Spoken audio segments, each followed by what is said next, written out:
எங்கள் அன்பின் பரலோக பிதாவே கோடி ஸ்தோத்திரம்ப்பா. மகிமையின் ராஜாவே, நீங்கள் கொடுத்த இந்த 3வது மாதத்தின் 5வது ஞாயிற்றுக்கிழமை பொழுதிலே ஆண்டுடைய பாதைகளை காணப்பட கிருபைக்காய் ஸ்தோத்திரம்.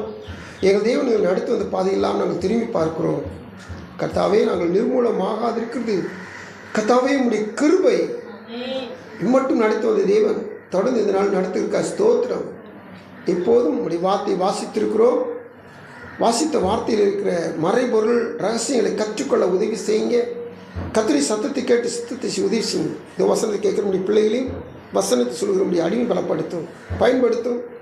கர்த்தர் காரியங்களை வாய்க்க பண்ணும். துதிகனமைக்கு பாத்திரராய நல்ல ஆண்டவர் தொடர்ந்து கர்த்தருடைய சமூகத்தில் இந்த வார்த்தையில் பேசும். ஆண்டவரை இடைப்படும். இதுவரை கண்டிராத நன்மைகளை கண்டுகொள்ள அனுபவிக்க உதவி செய்யும். மீட்பர் இயேசுவின் மூலம் விடுகிறோம் ஜெபங்கள் நல்ல பிதாவே, ஆமென். ஹல்லேலூயா. கர்த்தருடைய நாமம் மகிமைப்படுவதாக. தேவனுடைய சமூகத்தில் ஆண்டவராய் தெய்வம் இந்த நாள் கூட நம்மோடு கூட இடைப்படுகிற காரியம், கர்த்தாவே உம்மை தேடுள்ள நீர் கைவிடுகிறது இல்லை, ஆதலால் உம்முடைய நாமத்தை அறிந்தவர்கள் உம்மை நம்பி இருப்பார்கள். இந்த வார்த்தையை வாசித்து கர்த்தர் கைவிடுகிறது இல்லை என்ற வார்த்தையை தியானித்து வருகிற நாம ஒவ்வொரு ஞாயிற்றுக்கிழமையும் கைவிடாத கர்த்தரை மகிமைப்படுத்தி கொண்டே வருகிறோம். தேடுகிறவர்களை கர்த்தர் கைவிடுவது இல்லை என்ற வார்த்தையின்படி மத்தேயு 7:7 தொடங்கி அடுத்து கர்த்தரை கண்டடையத்தக்க சமயம் எதுவென்று பார்த்து அந்த சமயத்தில் தேடுவர்களாக, முதலாவது தேவனை தேடுவர்களாக, உபவாசித்து தேவனை தேடுவர்களாக ஒவ்வொரு காலையும் தியானித்து வருகிற நாம இந்த நாளில் கூட அஞ்சிக்கையோடு கர்த்தரை தேடுதல். அந்த அஞ்சிக்கை என்ற வார்த்தை ஒரு வடமொழி வார்த்தை மாதிரி இருக்கும். அச்சம் அப்படின்னா பயம்னு அர்த்தம். அஞ்சுதல் அப்படின்னா அந்த அர்த்தம் தான். இங்கே 3:5 வாஸ்தவம். பின்பு இஸ்ரவேல் புத்திரர் திரும்பி தங்கள் தேவனாய் கர்த்தரையும் தங்கள் ராஜாவாகிய தாவீதையும் தேடி கடைசி நாட்களில் கர்த்தரையும் அவருடைய தயவையும் நாடி அஞ்சிக்கையாய் வருவார்கள். கர்த்தருக்கு ஸ்தோத்திரம். இதில் முன்ன பின்ன இருக்கும் வார்த்தை. இப்போ நான் உங்களுக்கு கோர்வையை சொல்கிறேன். அஞ்சிக்கையாய் தேடுகிறவர்கள் அஞ்ச மாட்டார்கள். அல்லேலூயா. பயத்தோடு கர்த்தரை தேடுகிறவர்கள் பயம் இல்லாதிருப்பார்கள். ஆமென்.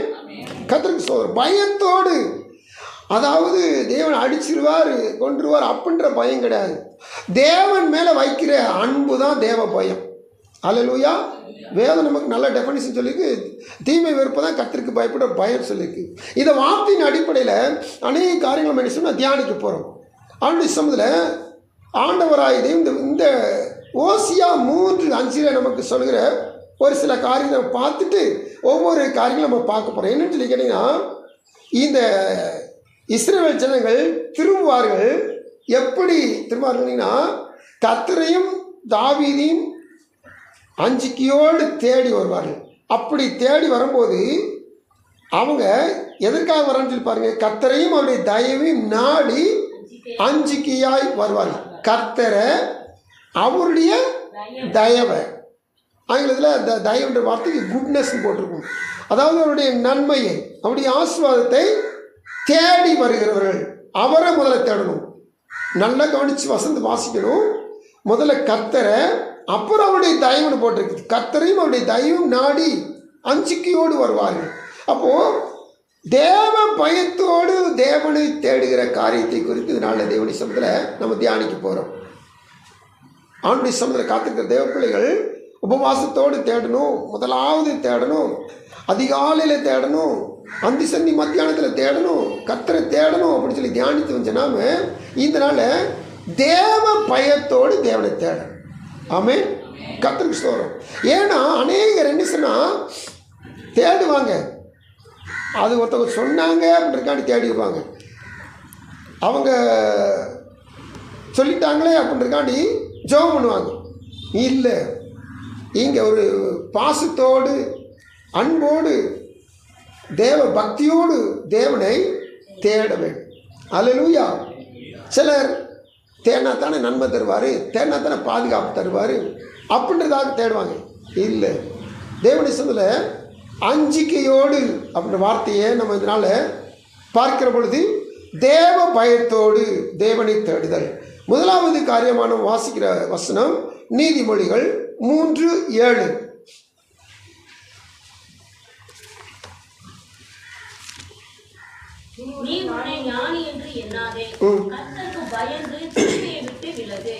கர்த்தருக்கு பயந்து தீமையை விட்டு விலகு. ஆண்டவருடைய சமூகத்தில் நம்ம எல்லாருக்கும் எல்லாம் தெரியும். 8:13 நீதிமொழியில் தீமை வெறுப்பது கர்த்தருக்கு பயப்பட பயம். இதை கடைசியில் பார்க்க போகிறோம். அந்த வார்த்தையின் அடிப்படையில் இங்கே அதுக்கு முன்னாடி நீதிமொழிகள் 3:7 வாசிக்கிறோம்.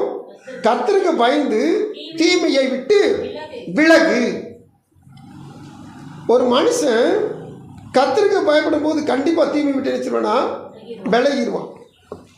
ஆனால் வேதமும் சட்டமாகவே சொல்லுது, கர்த்தருக்கு பயந்து நீ என்ன செஞ்சிரு, தீமை விட்டு விலகிரு. சில நேரங்களில் ஆண்டுடைய பிள்ளைகள் தான், ஆனால் பார்த்தீங்கன்னா தீமையிலே நிலச்சி நிற்பாங்க, தீமையிலே கிடப்பாங்க. இன்னும் பெரிய பெரிய பிரபலமான சபைகளுக்கு, நல்ல உபதேசம் பண்ணுற சபைகளுக்கு போயும் கூட தீமையில் கிடக்கிறவங்க அநேகர் உண்டு. கர்த்தருக்கு ஸ்தோத்திரம். நான் ஏற்கனவே உங்களுக்கு சொல்லியிருக்கிறேன், வாரந்தோறும் ஆராதனை விட மாட்டாங்க. வாரந்தோறும் ஆராதனை விடவே மாட்டாங்க. 52 வாரம் 52 வாரம் பரிசு வாங்கியிருக்காங்க ஒரு தலைமை சபையில் வச்சுங்க. அப்படி வாங்கினவங்க அவங்களுக்கு மகனுக்கு பெண்ணு பார்க்க வர்றாங்க.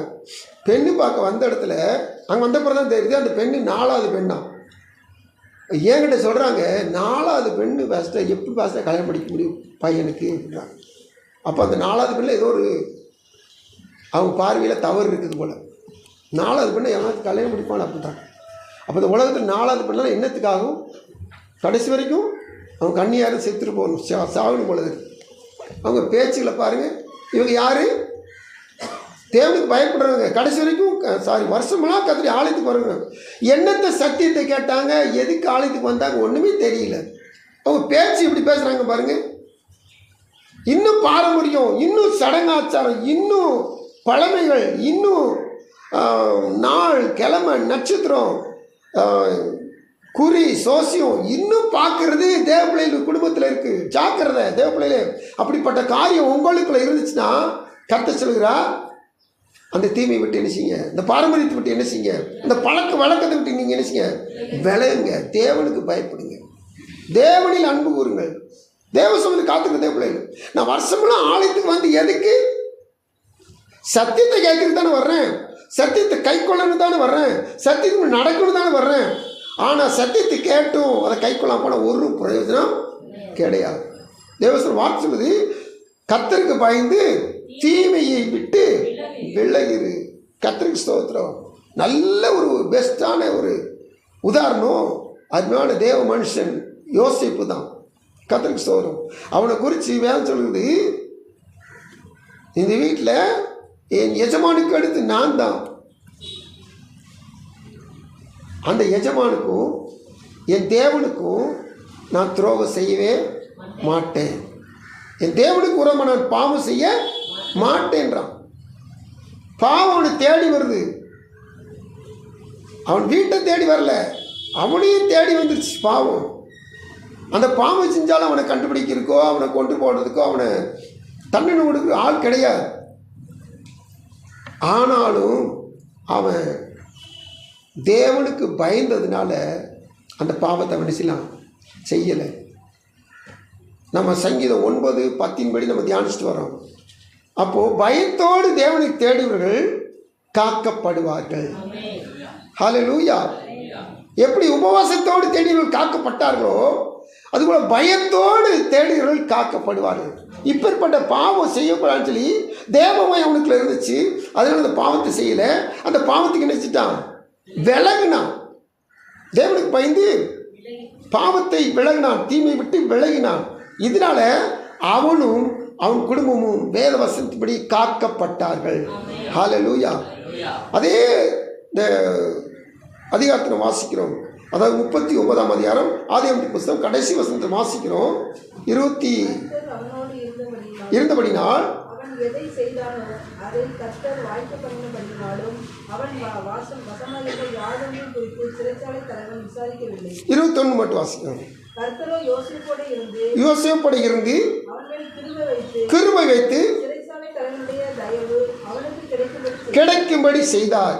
இங்கு சிறைச்சாலையில் இருந்தாலும் யோசேப்புக்கு கர்த்தர் கைவிடவில்லை. யோசேப்பை கர்த்தர் கைவிடவே இல்லை. அவனை கைவிடாத கர்த்தர். இதே சிறைச்சாலையில் அவன் இருந்து விடுதலையாகி வெளியே வர்றான். விடுதலையாகி வெளியே வந்தவன் சொப்பனத்துக்கு அர்த்தம் சொன்னால் அவனுக்கு பிரதான மந்திரி பதவி கிடச்சிட்டு அவன் பதவி கிடச்சியுமே அவனுடைய குடும்பத்தார் இவன் தான் சொல்லி தெரியாமல் அவனை தேடி வர்றாங்க. அவனுடைய சாப்பாடு வாங்கிட்டு போகிறாங்க. திரும்பி அவங்க அப்பாவை கூப்பிட்டு வராங்க. அப்பா குடும்பத்தை கூப்பிட்டு வர்றாங்க. கூப்பிட்டு வந்துட்டு காரியங்கள் நடக்கு பாருங்க. 47ஆம் அதிகாரம் 11ஆம் வசனம் 12ஆம் வசனம்.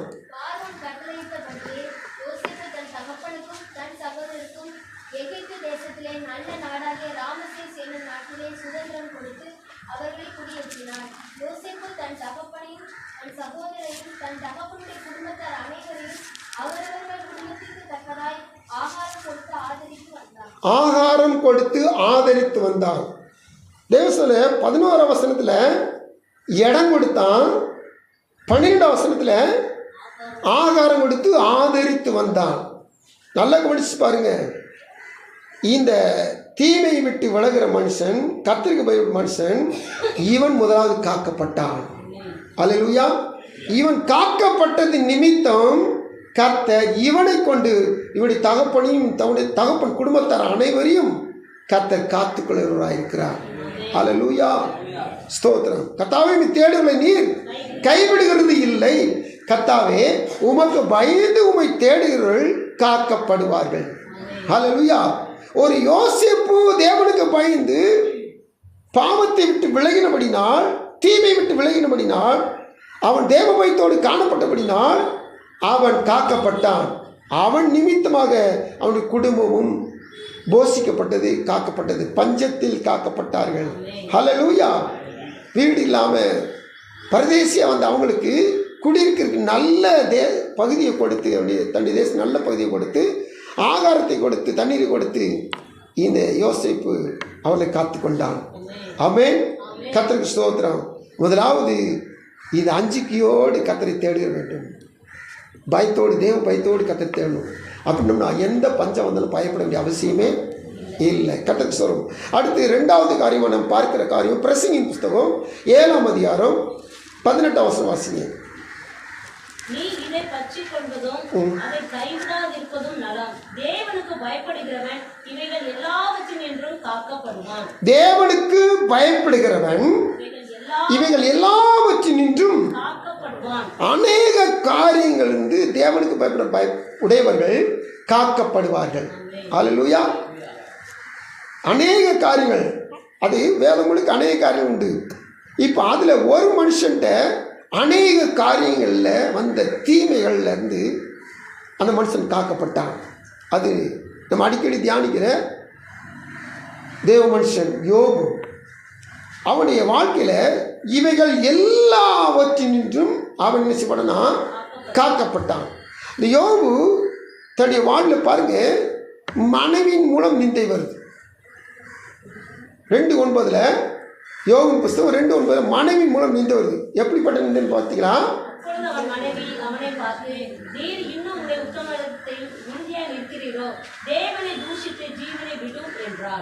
இந்த மனைவியுடைய வாக்கை பாருங்க. இந்த பிசாசு என்ன ஆண்டுகிட்ட சொன்னானோ அந்த சொல்லவேவும் மனைவி தாங்கிட்ட சொல்கிறான். கவனிக்கிறீங்களா? பிசாசு போய் ஆண்டுகிட்ட என்ன சொன்னா, நீ அவனுக்கு எல்லாம் எடுத்து போடும், அவனை சரீரத்தோடு அவன் தூசிக்கானோ பாரு. அப்போ இந்த பிசாசு போய் ஆண்டுகிட்ட சொன்ன வார்த்தையை இப்போ யார் சொல்கிறா? மனைவி சொல்கிறா. அப்போ இப்போ இவன் எங்கே இருக்கான்? மனைவி கிட்ட வந்துட்டான். நல்லா கவனிக்கணும். தேவ சமூகத்தில் பிசாசு எந்த ரூபத்தில் எப்போ கிரீசனான்னு சொல்லி யாருக்கு தெரியாது. ஆண்டுடைய சமயத்தில் பேசிக்கிட்டு இருந்தவன் இப்போ அங்கே பேசின வார்த்தையை மனைவி மூலம் யோகிட்ட பேசுகிறான். ஆனால் பேசுகிற மனைவி தான். நீ தேவனை தூசித்து ஜீவனை விட்டுரு. அப்போ தேவ திட்டம் நிறைவேறாது. யாருடைய திட்டம் நிறைவேறும்? அவனுக்கு உண்டானது எல்லாம் எடுத்து விடும்.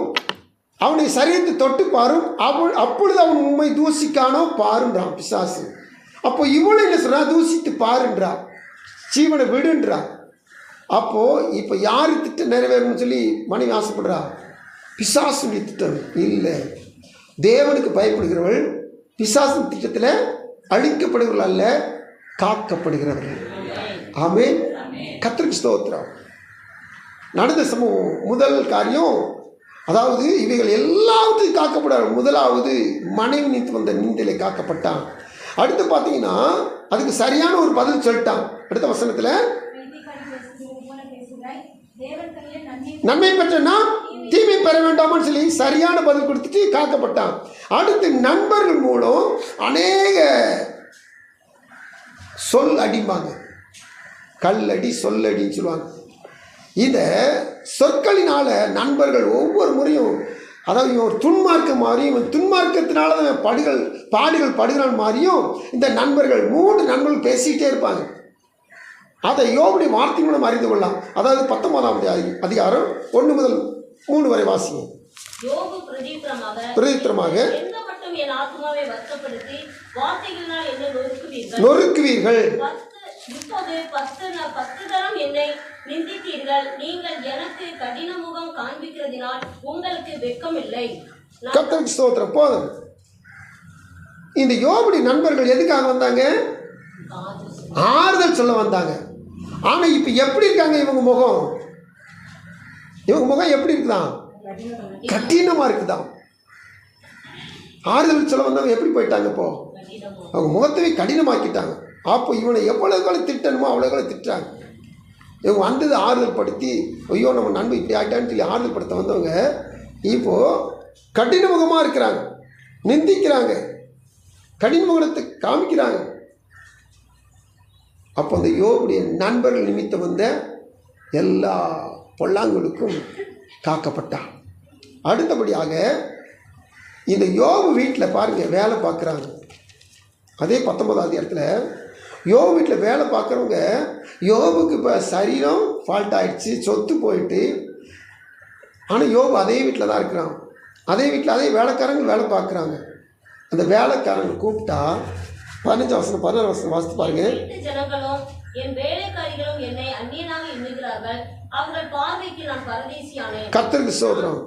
இந்த பெரிய கோடீஸ்வர பிரபு வீட்டில் வேலைக்கு ஆட்களை பெண்களும் ஆண்களும் அநேக வச்சிருக்கிறாரு. இப்போ இவருடைய சரீரம் போயிட்டு இவருடைய ஊரு மாறிட்டு இப்போ அவங்க எப்படி நினைக்கிறாங்களா? இந்த பரதேசிக்கு வேற வேலை கிடையாது, இவனுக்கு வேலை கிடையாது அப்படின்னு அவங்க எண்ணுகிறார்கள். அடுத்த வருஷம் வாசித்து பாருங்க. என் வேலைக்கான கூப்பிடுற பொழுது பதில் பேசவே மாட்டான். வேலைக்கான கூப்பிட்டா பதில் பேசவே மாட்டான். என் வாயினால் நான் அவனை ஸ்தோத்திரம் சபலத்தையும் கொடுத்து, எப்போ அந்த தண்ணி வந்துட்டு வா அப்படின்னு சொல்லி கேட்டால் கொடுக்கறது கிடையாது. அதுக்கு என்ன செய்யணுமா? பால் என்ன செய்யணுமா? அவன் கெஞ்சணுமா?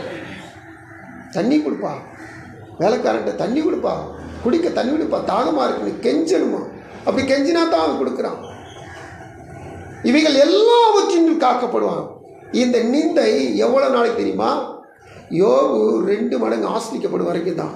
அதுக்கடுத்து அவன் ஆட்டோமேட்டிக்காக பழைய நிலைமைக்கு வந்துட்டான். பழைய நிலைமையும் கூட 2 படகான ஆசீர்வாதத்துக்கு பார்த்துனா வந்துட்டான். அப்புறம் எல்லாரும் அடங்கி நடந்தாங்க. அல்லேலூயா. சரி, இன்னும் பாருங்க வசனம் சொல்ல 30ஆம் அதிகாரம் 1ஆம் வசனத்திலிருந்து சில வசனங்கள் வாசிக்க போகிறோம். யாரு பரியாசம் பண்ணுறாங்களா? சின்ன பையங்க, அதாவது இவரோட இளைய ஆட்கள் உங்களை பார்த்து நினைச்சாங்களா? பரியாசம் பண்ணுங்கள். இவருடைய பிதாக்களை நான் ஸ்தோத்திரம். அந்த பரியாசம் பண்ணுங்க அப்பா கூட மதிப்பு கிடையாது. அவங்க நாய்களோட தங்கறது கூட அவ்வளோ ஒரு தகுதி இல்லை. அப்படிப்பட்ட ஆட்களை பிள்ளைகள் இப்போ யாரை பரியாசம் பண்ணுறாங்களா? ஊருக்குள்ளே இருக்கிறவனுங்க இளைஞர்கள். இந்த யோபு அவ்வளோ பெரிய பிரபு, கோடீஸ்வரன், தேவனுக்கு பேர் மனுஷன், இவனை பார்த்து என்ன செய்யறானா கேலி பண்ணுறானு, கிண்டல் பண்ணுறானு. பாருங்க, விருத்தாப்பியத்தினாலே விளையாட்டு போன அவர்கள் கையினால் எனக்கு என்ன உதவி இருந்தது? குறைச்சினாலும் பசினாலும் அவர்கள் மாடி வெகு நாளாய் பாலும் வெறுமையான ஓடி போய் செடிகளுக்குள் இருக்கிற தலைகளை பிடுங்குவார்கள். காட்டு பூண்டுகளின் கிழங்குகள் அவர்களுக்கு ஆகாரமாய் இருந்தது. அவர்கள் மனுஷரின் நடுவிலிருந்து துரத்தப்பட்டார்கள். கல்லனை துரத்துகிறது போல் கல்லன் கல்லன் என்று அவர்களை துரத்தி விட்டார்கள். அவர்கள் பள்ளத்தாக்களின் வெடிப்புகளிலும் பூமியின் கெதிகளிலும் கண்மலையில் போய் குடியிருந்தார்கள். செடிகளுக்குள் இருந்து கதறி காஞ்செடிகளின் கீழ் ஒதுங்கினார்கள். அவர்கள் மூடரின் மக்களும் ஈசனின் பிள்ளைகளும் தேசத்திலே திறக்கண்டவருமாய் இருந்தார்கள். ஆனாலும் இப்போது நான் அவர்களுக்கு காற்றும் பலமுறையுமாய் கர்த்தருக்கு ஸ்தோத்திரம். எவ்வளவு ஒரு, அதாவது உலகத்தில் ஒன்றுமே இல்லாதவங்க, ரொம்ப மோசமானவங்க, அவங்க பிள்ளைங்க அதில் மோசமானவங்க, அவங்க வந்து இப்போ என்ன செய்கிறாங்க? யோபை கேலி பண்ணுறாங்க, கிண்டல் பண்ணுறாங்க, பரியாசம் பண்ணுறாங்க. இந்த யோபு சொல்கிறாரு, இப்போது நான் அவர்களுக்கு பாட்டும் பழமொழியும் ஆனேன். எப்படிப்பட்ட பழமொழி?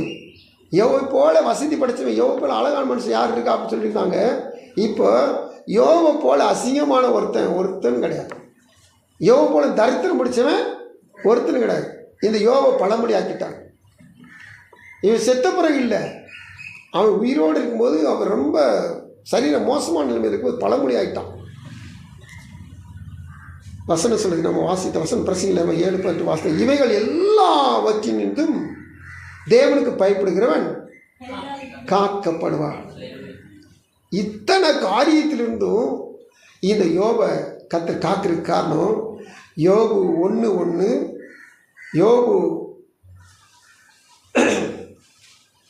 1:8, யோபு 2:3 அவனுக்கு திரும்பி அதாவது அவனை பற்றி அந்த புஸ்தகம் அறிமுகமும் சொல்லுது, அவனை பற்றி தேவனும் சொல்கிறார். 2வது முறையும் தேவனை பற்றி சொல்கிறார். இவன் எப்படிப்பட்டனா தேவனுக்கு பயப்படுகிறவன். அல்லேலூயா. இவைகள் எல்லாவற்றையும் காக்கப்படுறதுக்கு காரணம் சொல்லி கேட்டீங்கன்னா, இந்த யோபு தேவனுக்கு பயப்படுகிறவன். சரி, தேவனுக்கு பயப்படுறது எதை வச்சு நம்ம கண்டுபிடிக்கிறோம் சொல்லுங்க? இவன் எப்படி தேவனுக்கு பயந்தான்? இவனுக்கு 10 பிள்ளைகள், 7 ஆண் 3 பெண்ணு. இந்த 7 பேரும் அல்லது இந்த 3 பேரும் என்ன செய்வானா, ஏதாவது ஒரு வீட்டில் ஒரு மாதத்துக்கு ஒரு முறையோ அல்லது அடிக்கடியோ 10 பிள்ளை சேர்ந்துச்சுன்னா ஒன்றா உட்காந்து சாப்பிடுவோம் சொல்லிச்சுன்னா, குடும்பமாக 10 குடும்பம் உட்காந்து சாப்பிடுவாங்க. சாப்பிட்டுட்டு திராட்சை ரசம் குடிச்சிட்டு அப்புறம் அவங்க வீட்டுக்கு என்ன செய்யணும்னா போயிடுவாங்களாம். ஆனால் இவங்க சாப்பிட்டு முடிஞ்சுமே யோபு வந்து என்ன செய்வானா, ஒருவேளை இவங்க நல்ல வயிற்றுக்கு சாப்பிட்டு திராட்சை ரசம் குடித்த மாத்திரத்தில் திருப்தி அடைஞ்ச நிமிஷம் தேன் குட்டையும் மிதிப்பான். அதுபோல் இவனுக்கு சரீரம் வயிறு திருப்தி ஆச்சுன்னா ஒரு வேளை தங்களுடைய உள்ளத்தில் தங்களுடைய இருதயத்தில் தேவனை நினைச்சிருப்பாங்க, தூசித்திருப்பார்கள். வயிறு நிறைஞ்சிட்டுனா மதிமயங்கி பேசி வரும்போது என் தேவனை படைத்த தேவனை கூட நினைச்சிருப்பாங்க, ஒரு வேளை தப்பாக பேசியிருப்பாங்க. அதனால 5ஆம் வசனத்தை நம்ம சொல்கிறேன் 1:5 இந்த காரியத்தில் இவங்க செஞ்சுருப்பாங்க. அதனால இவங்களை பரிசுத்தப்படுத்தணும் அப்படின்னு சொல்லி ஒவ்வொரு முறை விருந்து முடிகிற போல என்ன செய்வாங்களாம், சர்வாங்க தகன பலி செலுத்தி இந்த யோபு எல்லாரையும் அவங்க வீட்டுக்கு அனுப்பிச்சுடுவாங்க.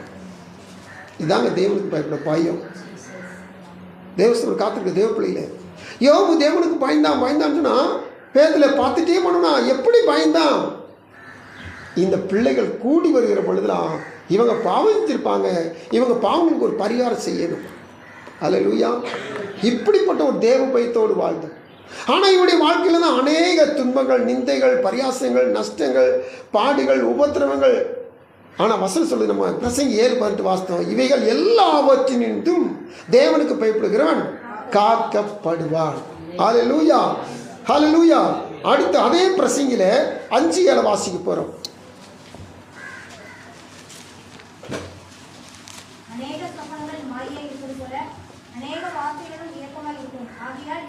அநேக வார்த்தைகளும் வியர்த்தமாக இருக்கும்.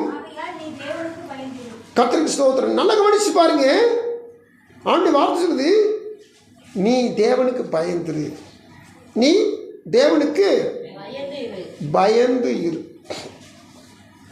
இந்த வார்த்தை சொல்லிட்டு வரும்போதே சொப்பனத்தை பற்றி பேசுகிறாரு, வார்த்தையை பற்றி பேசுகிறாரு, பயத்தை பற்றி பேசுகிறாரு.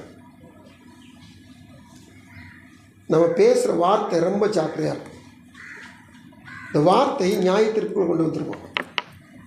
நம்ம பேசுகிற ஒவ்வொரு வார்த்தையும் நியாயத்திற்குள்ள கொண்டு வந்து தேவசம் காத்திருக்க தேவ பிள்ளைகள் ரொம்ப ஜாக்கிரதையாக பேசணும். ஏன்னு சொன்னீங்கன்னா, நம்ம இன்றைக்கி நமக்கு ஃபோன் கையில் கிடச்சிட்டு அதனால பார்த்திங்கன்னா அடிக்கடி ஃபோன் பேசுகிறோம், தேவையில்லாமல் பேசுகிறோம், தேவையானதுக்கு பேசுகிறோம்.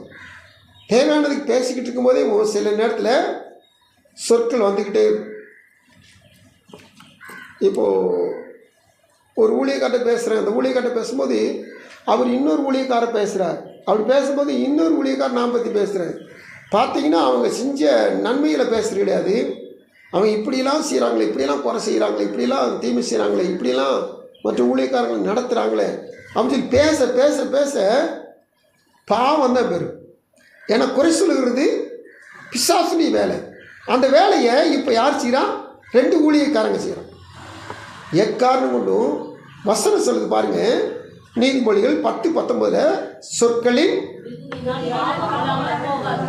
மிகுதியான சொற்கள் பேசினா கண்டிப்பாக அதை என்னச்சுமா பாவம் இருக்கத்தாச்சு. அதிகமாக பேச பேச பேச பாவம் அதுக்குள்ளே கிடக்கும். எப்படியாவது என்னச்சுன்னா பாவம் வந்துடும். அதில் ஜாக்கிரதையாக பேசணும். அடுத்தபடியாக வசனம் சொல்லுது 1 Corinthians 15:33 ஆகாத சம்பாஷணைகள் நல்லொழுக்கங்களை கெடுக்கும். மோசம் போகாதீர்கள், ஆகாத சம்பாஷணைகள் நல்லொழுக்கங்களை கெடுக்கும். முதல்ல ஒரு எச்சரிப்பை சொல்லிட்டு அப்புறம் 2வது பவுல் சொல்கிறாரு, நீங்கள் ஆகாத சம்பாஷணையை பேசாதீங்கன்றார். அது உங்களுடைய உங்கள் வாழ்க்கையில் நற்பெயரை பூரா கெடுத்து போட்டும், நல் ஒழுக்கங்களே கெடுத்துடும். இப்போ நல்லா கவனிச்சு கேளுங்க, நம்ம சும்மா இருக்குன்னு சொல்லிட்டு ஏதாவது பேசிக்கிட்டே இருக்கக்கூடாது. நீங்கள் சாட்சி சொல்லலாம், வசனம் சொல்லலாம், அறிவுரை சொல்லலாம், ஆலோசனை சொல்லலாம். ஆனால் தேவையில்லாத சம்பாஷணை அது இதுன்னு பேச ஆரம்பிச்சிட்டிங்க, நிச்சயமாக ஆகாத சம்பாஷணை. அதனால் பவுல் முதல்ல சொல்லிட்டு தான் திரும்பி சொல்கிறாரு, மோசம் போகாது. நீங்கள் ஆகாத சம்பாஷணை பேசுங்க, என்ன போயிருவீங்க? மோசம் போயிருவீங்க. அதனால் ஆகாத சம்பாஷணை என்ன செய்யாதீங்க, பேசவே பேசாதீங்க. அடுத்து எபேசியரில் 5:4 சொல்கிறாரு பாருங்க, பவுல் சொல்கிறாரு, அப்படியே வம்பும் புத்தியீனமான பேச்சும் பரியாசமும் தகாதவைகள் ஸ்தோத்திரம் செய்தலே தகும். நம்ம சொல்லிக் கொடுத்த ஃபார்முலா கரெக்டாக கண்டுபிடிங்க பாருங்க. மிகுதியான சொற்கள் பேசக்கூடாது, ஆகாத சம்பளத்தில் பேசக்கூடாது, வம்பும் புத்தியமான பேச்சும் பேசக்கூடாது, பரியாசம் பண்ணக்கூடாது. நம்ம செய்ய வேண்டியது என்னதானா, ஸ்தோத்திரம் பண்ண. நம்ம என்ன செய்யணும், ஸ்தோத்திரம் பண்ணிக்கிட்டே. இதான் வாழ்க்கையா? அதுதான் நம்ம வாழ்க்கையே. ஏன்னா வசனம் சொல்லிடுச்சு, வசனத்துக்கு மிஞ்சி நம்ம வாழ முடியுமா? ஸ்தோத்திரம் செய்தலே தகுதியானது எது? வம்பும் புத்தியமான பேச்சும் பரியாசமும் தகாதவைகள் எது தகுதி? ஸ்தோத்திரம் செய்வதே தகுதி. கர்த்தருக்கு ஸ்தோத்திரம். ஆண்டு சமூகத்தில் நம்ம பார்த்த வார்த்தை பிரசங்கி 5:7 சொல்லுது, அநேக வார்த்தைகள் வியர்த்தமாக இருக்கு. இந்த வியர்த்தமான வார்த்தை வேஸ்ட் பேசாமல் நாம் என்ன செய்யணுமா, தேவனுக்கு பயந்து நடக்கணுமா. கர்த்தருக்கு ஸ்தோத்திரம். இப்போது 2 பாவிகள், ஏசுனார் ஒரு நீதிமான், சிலுவையில் தொங்குறாங்க. மொத்தம் 3 பேர். லூக்கா எழுதின சுவிசேஷம் 23வது இடத்துல.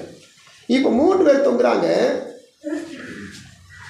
இப்போ ஏசுனார் ஜனங்களுக்காக அவர் பாடு அனுபவிக்கிறார். அந்த 2 கள்ளர்களும் அவங்க செஞ்ச திருட்டுத்தனத்துக்கு சிலுவையில் தொங்கிட்டு இருக்கிறாங்க. அவங்க செஞ்ச பாவத்துக்கு ஏசுனார் உலகத்தார் செஞ்ச பாவத்துக்கு தொங்கிட்டு இருக்கிறாங்க. இப்போ அதில் ஒருத்தர் சொல்கிறான், இல்லை முதல் வருஷத்துக்கு 39 வாசிங்க. அன்றியும் சிலுவையில் அறையப்பட்டிருந்த குற்றவாளிகளில் ஒருவன், நீ கிறிஸ்துவானால் உன்னையும் எங்களையும் ரட்சித்துக்கொள் என்று அவரை இகழ்ந்தான். கர்த்தருக்கு ஸ்தோத்திரம். இவன் ஏற்கனவே பாவம் செஞ்சு தூங்கிட்டு இருக்கிறான். இவன் இப்போ யார் இகழ்றான்? ஏசுனாரு திட்டுறான். நீ இங்கே இருக்கும்போது பூமியில் அங்கே நடமாடும் போது ரட்சிப்புன்னு சொன்னீங்க, இப்போ உன்னையும் எங்களையும் ரட்சின்னு சொல்கிறான். சொல்லிட்டு இகழ்ந்தான் போட்டிருக்கு. அடுத்து 40 வருஷத்தில் இன்னொருத்தர் பேசுகிறான், மற்றொரு கல்லன் பேசுகிறான். இந்த ஆக்கினைக்கு உட்பட்டவனாய் இருந்தும் தேவனுக்கு பயப்படுவதில்லையா? நாம நியாயப்படி தண்டிக்கப்படுகிறோம், நாம் நடப்பிக்கிறதற்கு தக்க பலனை அடைகிறோம். இவரோ தகாதொன்றை நடப்பிக்கவில்லையே என்று அவர் அவனை கடித்து.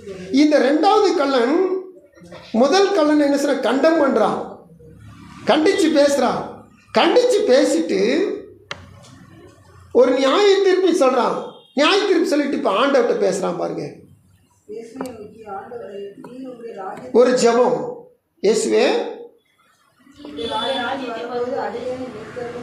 கர்த்தருக்கு ஸ்தோத்திரம். இவருடைய ஜெபம் நீண்ட நாள் கழித்து பதில் கிடைக்கணும் ஒரு ஜெபம் பண்ணான்.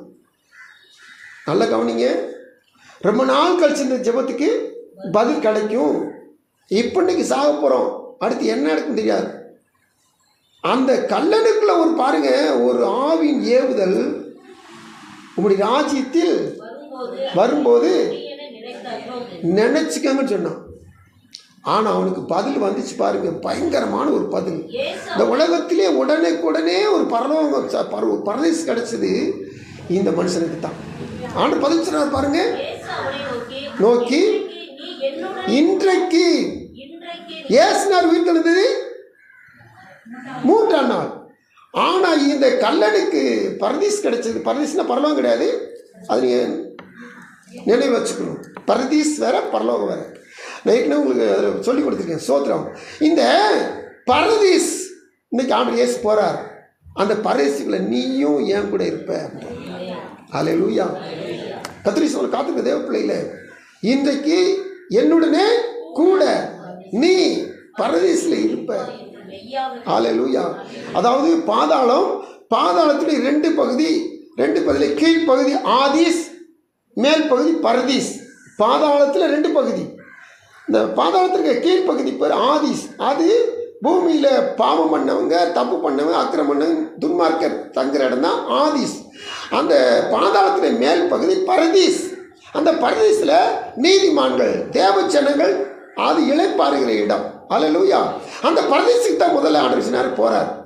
இவர் பாதாளத்துக்கு போகிறாங்க. பாதாளத்தில் 2 பகுதி, பாதாளத்தில் மேல் பகுதிக்கு போகிறார். மேல் பகுதிக்கு போயிட்டு தான் 3ஆம் நாள் ஒரு உயிரோடு எழுகிறார். அல்லேலூயா. கர்த்தருடைய நாமம் மகிமைப்படுவதாக. தேவசன காத்துக்க தேவ பிள்ளைகள் நல்ல கவனமாக கேளுங்க. இந்த உலகத்திலேயும் ஒரு நாளில் சாயந்தர வேலையில் மறித்து அந்த நாள்லேயும் பரதீசுக்கு ஆண்டட்ட போன ஒரு மனுஷனா கல்லன் தான். அவன்கிட்ட எண்ணெய் இருந்துச்சுன்னா ஆமே. ஏன் அவன்கிட்ட பயன் கண்டுபிடிச்சோம்? இன்னொருத்தனை பார்த்து சொல்கிறான், ஸ்தோத்திரம், நீ செஞ்ச தப்புக்கு நீ அனுபவிக்கிற தண்டனை, நான் செஞ்ச தப்புக்கு நான் தண்டனை அனுப்பிக்கிறேன். ஆனால் அவர் ஒன்றும் செய்யல, நீ பயப்படாமல் பேசுறிய அப்படின்னா இவனுக்கு என்ன இருக்குது? இவன்கிட்ட பயம் இருக்கின்றதை நம்ம கண்டுபிடிக்கணும். அவன்கிட்ட இருக்கிற வார்த்தையை வச்சு தான் கண்டுபிடிக்கிறோம். அப்போ இவனுக்குள்ள இயற்கையிலும் தேவனுக்கு பயம் இருக்குது. திருடன் தான், இவன் கள்ளன் தான், மற்ற பொருள் அபகரிச்சவன் தான். ஆனால் அவனுக்குள்ள ஒரு தேவ பயம் இருக்குது. இந்த வேலையில் அந்த தேவ பயம் இருந்ததுனால அவனை கண்டம் பண்ணிட்டு இவன் ஆண்டவர் நோக்கி கூப்பிட்டு ஒரு ஜெபம் பண்ணுறான். பாருங்க, வேதம் சொல்லுது, நினைப்பதை விட வேண்டிக்களை விட மிகவும் அதிகமாக கிரியை செய்கிறவரான். அல்லேலூயா. உங்கள் ராஜ்யம் என்னைக்கு வரும்? அவருடைய ராஜ்யம் சொன்னால் அந்த 1000 வருஷம் அரசத்தை நம்ம எல்லாரும் நினைப்போம். அவருடைய ராஜ்யம் வர்றதுனால என்னை நினச்சிக்கங்கன்னு தான் சொன்னான். ஆனால் இன்னைக்கே நீ என் கூட இருப்பேன்னு சொல்லிட்டான். எவ்வளோ ஒரு பாக்கியம் இது! யாருக்கு? பயப்படுகிறவர்களுக்கு, பயத்தோடு தேவனை தேடுவர்களுக்கு, ஜெபிக்கிறவர்களுக்கு. இந்த கல்லன் பயத்தோடு தேவனை சமையல் ஜெபிச்சான். அன்னைக்கே அவனுக்கு பாதுகாப்பு கிடைச்சு. ஸ்தோத்திரம். தேவனாய் கத்திரி சொல்ல காத்திருக்க தேவ பிள்ளைகள், இது போல பெரிய சிலாக்கி நம்ம உலகத்தில் வேறு எதுவுமே கிடையாது. கர்த்தருக்கு ஸ்தோத்திரம். அடுத்தபடியாக இன்னொரு காரியம், 4வது காரியமாக பிரசங்கி 12:13. காரியத்தின் கடைத்தொகையை கேட்போமாக. தேவ பயந்து அவர் கற்பனைகளை கைக்கொள். எல்லா மனுஷர் மேலும் விழுந்த கடமை இதுவே. வாசிங்க. ஒவ்வொரு கிரியையும் அந்தரங்கமான ஒவ்வொரு காரியத்தையும் நன்மையானாலும் தீமையானாலும் தேவன் நியாயத்திலே கொண்டு வருவார். தேவசவர் காத்திருக்கிற தேவ பிள்ளைகளை நல்லா கவனிச்சு பாருங்க. இந்த தேவனுக்கு பயப்படும் பயத்தின் காரியத்தின் கடை தொகையை கேட்போமாக. நாம் ஒவ்வொருவரும் தேவனுக்கு பயந்து அவர் கற்பனைகளை கை கொள்ள வேண்டும்.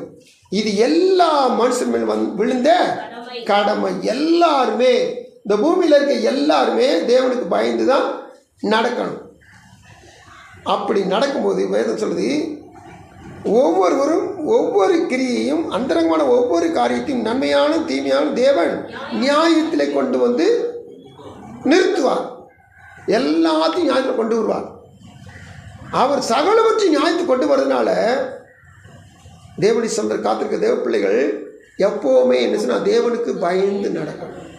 தேவனுக்கு சொன்னா பயந்து நடக்கணும். எந்த ஒரு காரியத்தையும் கண்டிப்பாக நியாயத்தில் கொண்டு வந்துடுவார் அப்படின்ற ஒரு பயத்தோடு நம்ம தேவசத்தில் காணப்படணும். ஆண்டுடைய சமூகத்தில் ஆபிரகாம் குறித்து நம்ம அடிக்கடி வாரந்தோறும் தியானிக்கிறோம். இந்த ஆபிரகாம் அவன் தன்னுடைய மகனை பலி செலுத்த போகும்போது ஆண்டவர் ஒரு காரியம் சொன்னார்.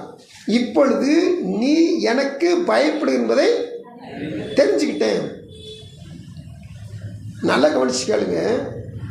காரியத்தின் கடைத்தொகை இதை கரெக்டாக கண்டுபிடிக்கணும்.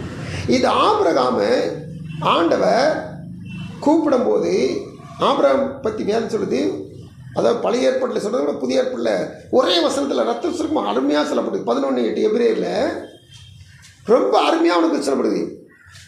தான் போகிற தேசம் இன்னதென்று கர்த்தருக்கு ஸ்தோத்திரம். இந்த ஆபிரகாமை கூப்பிடும்போது அவன் அந்த போகிற தேசம் எதுன்னு தெரியாது. அப்படி தெரியாமல் இருந்துச்சுன்னா புறப்பட்டு போனான். பெண்ணு பார்க்க போனால், மாப்பிள்ளை பார்க்க போனால் அந்த வீட்டை விசாரிப்பாங்க, அந்த ஊரை விசாரிப்பாங்க, குடும்பத்தை விசாரிப்பாங்க. தேவனுடைய சமூகத்தில் இவன் நிரந்தரமாக வாழ போகிற ஒரு தேசத்துக்கு கூட கொண்டு போகிற சொல்லி ஆண்டவரை கூப்பிடாரு. போனவே கூப்பிட்ட மாத்திரத்தில் அது என்னென்ன தெரியாது, சொல்லிட்டா நான் புறப்படுறேன், அவ்வளோதான். இவன் என்ன செஞ்சிட்டான்? வசனம் சொல்லுது, அறியாமல் புறப்பட்டு போனான். இதே இது ஆதியாகமம் 22 கூட 18 வாசிக்கிற பொழுது பாருங்க, நீ என் சொல்லுக்கு கீழ்ப்படிந்தபடியினால் உன் சந்ததிக்குள் பூமியில் உள்ள சகல ஜாதிகளும் ஆசீர்வதிக்கப்படும் என்று. 2 கீழ்ப்படிதல். எபிரேயர் 11:8 ஒரு கீழ்ப்படிதல். அது என்ன கீழ்ப்படிதுங்கன்னா, போகிற தேசம் என்னன்னு தெரியாது, தெரியாமல் நினைச்சிட்டான், பரப்பிட்டான், கீழ்ப்படிச்சிட்டான். என்னன்னு தெரியாம பரப்பிட்டான், அது ஒரு கீழ்ப்படிதல். அடுத்து தேவனுடைய சமூகத்தில் 25 வருஷம் காத்திருந்து ஒரு பிள்ளை பெற்றுக்கொண்டான். அதுக்கடுத்து ஏறத்தாழ அந்த பிள்ளை 14 வயசு 15 வயசு ஆயிடுச்சு. அந்த 15 வருஷம் 25 வருஷம் காத்திருந்து பெற்றுக்கொண்ட பிள்ளை 15 வருஷம் ஆன பிற்பாடு அந்த பிள்ளையை எனக்கு கொடுங்கிறாரு. அந்த பெற்றுக்கொண்ட பிள்ளையை கர்த்தருக்கு கொடுக்க தயங்காமல் அவன் நினைச்சிட்டானா கர்த்தருக்கு ஒப்பு கொடுத்தான். அல்லேலூயா. இப்போதான் அவர் சர்டிஃபிகேட் கொடுக்குறாரு, நீ எனக்கு பயப்படுகிற என்பதை நான் அறிந்திருக்கிறேன். அதுக்கடுத்து இந்த 22ஆம் அதிகாரத்தில் 18ஆம் வசனத்தில் வாசிக்கிற பொழுது, என் சொல்லுக்கு கீழ்ப்படிந்தபடியா. அப்போ ஏற்கனவே ஒருத்தன் நினைச்சிருக்கிறான், தெரியாத தேசத்துக்கு புறப்பட்டு வந்திருக்கிறான், அது ஒரு கீழ்ப்படிதல். ஆனால் தெரியாமல் கீழ்ப்படிந்து வந்தாலும் கூட இப்போ பிள்ளைய தெரிஞ்சே நினைச்சுறான், கர்த்தருக்கு ஒப்பு கொடுக்குறான், தெரிஞ்சே ஒப்பு கொடுக்குறான். இதாங்க பயங்கரமான ஒரு காரியம். இதாங்க தேவ பயம். உனக்கு என்ன கொடுக்குறான்னு சொல்லி தெரியல, ஏதாவது கொடுப்பான்னு சொல்லி வந்துட்டேன், கொடுப்பான்னு சொல்லி தெரியாது, என்ன கொடுப்பான்னு சொல்லி தெரியாது, ஆனால் கொடுப்பான்னு சொல்லி வந்துட்டேன். ஆனால் இப்போ கொடுத்துட்டா கொடுத்ததை கேட்குற எப்படி இருக்கும்? கொடுத்ததை கேட்டாலும் சரி, நீங்கள் திருப்பி கொடுக்கணும் விசுவாசத்தில் இருந்தனால என்ன செஞ்சான்? பிள்ளையும் கொடுக்க ஆரம்பிச்சிட்டான். அதனால தான் நீ தேவனுக்கு பயப்பட பயம் உன்கிட்ட இருக்கு சொல்லி ஆண்டவர் ஒரு சர்டிஃபிகேட் கொடுக்குறார். அல்லேலூயா. அந்த கீழ்ப்படிதலும் முக்கியம், அதை காட்டிலும் மேலான கீழ்ப்படிதல் இவன் ஆண்டு சொன்னது அப்படியே செய்கிறாங்க. பார்த்தீங்களா? அந்த கீழ்ப்படிதல் கர்த்தருக்கு சொல்லும். இந்த தேவ பயத்தினால தான் இந்த ஆபிரகாம் அவருடைய சந்ததி காக்கப்பட்டது. அல்லேலூயா. கர்த்தருக்கு ஸ்தோத்திரம். சரி, அடுத்தபடியாக கடைசியில் நம்ம முதல்ல கண்டுபிடிச்ச வசனம் நீதிமொழி 8:13 சொல்லுது பாருங்க. மிக முக்கியமான ஒரு காரியம், தீமையை வெறுப்பதே கர்த்தருக்கு பயப்படுகிற பயம், பெருமையும் அகந்தையும் பெருமை, அகந்தை, தீய வழி, புரட்டுவாய், இதை கர்த்தர் வெறுக்கிறார். தீமை வெறுப்பது கர்த்தருக்கு பயப்படுற பயம். இதில் முதல் ரெண்டு பாருங்க, என்ன தீமை ரெண்டு போட்டுக்கிட்டீங்கன்னா பெருமையும் அகந்தையும். அகந்தன்றது பொல்லாதது, பெருமைன்றது பிசாசுடைய முழு சரக்கு. பெருமை என்பது பிசாசு முழு சரக்கு. நாம் ஒன்றுமே இருக்காது, ஆனால் பார்த்தீங்கன்னா பெருமை பேசுறதுல மட்டும் நம்ம குறைவே வைக்க மாட்டோம். எந்த காரணத்தை கொண்டும் தேவசனை காத்திருக்க தேவ பிள்ளைகள் என்ன கிடைச்சாலும் சரி, என்ன பெற்றுக்கொண்டாலும் சரி, என்ன படித்தாலும் சரி, என்ன உத்தியோகம் பார்த்தாலும் சரி, எவ்வளோ கோடிங்க வச்சுருந்தாலும் சரி, எல்லாம் கற்றுக் கொடுத்துன்னு சொல்லுங்க. எல்லாமே கற்றுக் கொடுத்து உங்களுக்கு கிடைச்ச உத்தியோகம், படிப்பு, அறிவு, ஞானம், சம்பூர்ணம் எல்லாமே கர்த்தர் கர்த்தர் கர்த்தர் கர்த்தர்.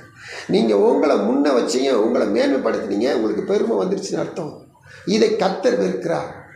அல்லேலூயா. இந்த தீமையை நீங்கள் வெறுத்துட்டீங்கன்னா உங்களுக்கு தேவனுக்கு பயம்னு அர்த்தம். எக்காரணம் கொண்டும் நீங்கள் இந்த பெருமையை உங்களுக்கு வச்சுட்டீங்க. இன்னைக்கு சர்வசாதாரணமாக யாராக இருந்தாலும், சின்ன பிள்ளையாக இருந்தாலும் பெரிய பிள்ளையாக இருந்தாலும் சரி, சர்வசாதாரணமாக பெருமை வந்துடும். அநேக பொம்பளை பிள்ளையை செய்கிற வேலைகள் என்ன செய்யணும், அந்த பிறந்த விட்ட பெருமை பேசாமல் விடவே மாட்டாங்க. அது பெரிய மோசமான ஒன்று.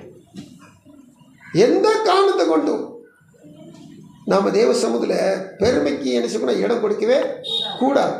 இந்த தீமை வெறுத்துட்டோம், நிச்சயமாக தேவ பயம் நமக்குள்ள காணப்படும். இந்த தேவ பயம் நமக்கு இருந்துச்சுன்னா கர்த்தருக்கு பயப்படுகிறவர்களை கர்த்தர் காக்க வல்லவர். அவர் தேடுறோம், கண்டிப்பாக கர்த்தாவை தேடுற நீ கைவிடுகிறது இல்லை. தேவன் தாமை தொடர்ந்து நம்மை நடத்துவாராக, காத்துக்கொள்வாராக. நம்ம தேவ பயத்தோடு தேவனை தேடுவோம், தேவனுடைய பாதுகாப்பு என்று நினைத்திருப்போம். தொடர்ந்து கர்த்தர் நடத்தி செல்வாராக. கண்களை மூடி செபிக்கலாம். எங்கள் அன்பின் பரலோக பிதாவின் கோடி ஸ்தோத்திரம்ப்பா.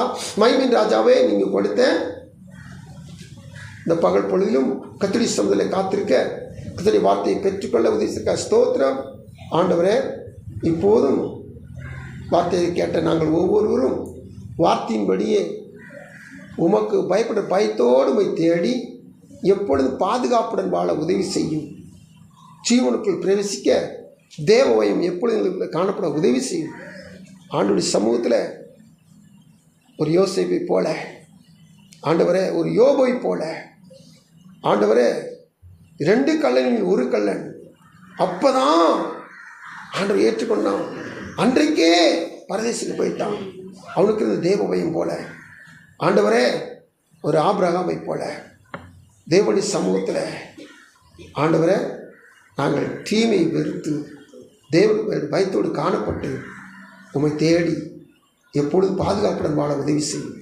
அன்பின் ஆண்டவரே, ஒவ்வொரு பொழுதும் சந்தோஷ மனத்தால் பாதுகாப்புடன் நீங்கள் ஆஸ்வதித்து நிரப்பி நடத்தும். பெரிய காரியங்களை பொருட்படுத்து. தொடர்ந்து கர்த்தாவே இந்த வாரத்தில் நடக்கிற ஒவ்வொரு ஊழியங்களையும் பொருட்படுத்திக்கொள்ளும். தேவ கரமைகளை ஆளுகை செய்யட்டும், நடத்தி செல்லும். கர்த்தர் பெரிய காட்சியம். ரட்சகர் மீட்பர் இயேசு நாமத்தில் தாழ்மையோடு கொண்டாடுகிறோம். ஜெபங்கள் நல்ல பிதாவே, ஆமென்.